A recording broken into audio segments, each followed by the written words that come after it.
Introduction. Le petit livre suivant aborde certains aspects de l'unicité d'Allah, le Très-Haut. Cette discussion est basée sur le chapitre 2 Al-Baqarah, versets 116 à 117 du Saint-Coran. Ils disent, Allah s'est donné un fils. Gloire à lui. Mais à lui appartient tout ce qui est dans les cieux, et sur la terre. Tous lui sont soumis. Il est le créateur des cieux, et de la terre. Lorsqu'il décide d'une chose, il lui dit seulement, sois.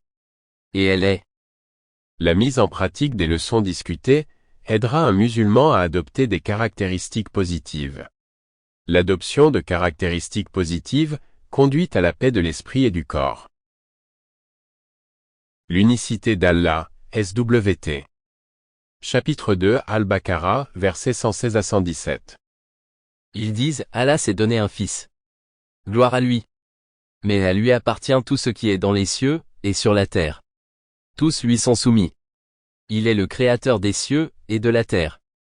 Lorsqu'il décide d'une chose, il lui dit seulement, sois. Et elle est. Allah, l'exalté, critique ensuite la croyance des chrétiens et de certains juifs qui prétendaient qu'Allah, l'exalté, avait un fils biologique ou avait adopté un humain comme fils. Chapitre 2 Al-Baqarah, verset 116. Ils disent, Allah s'est donné un fils. Gloire à lui. Et chapitre 9 At-Taba, verset 30.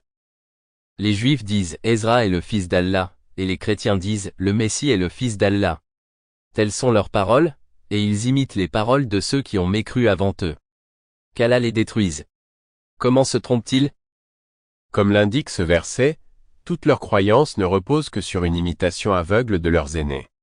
L'homme doit éviter d'agir comme le bétail, qui se suit aveuglément les uns les autres, car cela conduit à l'égarement dans les questions mondaines et religieuses.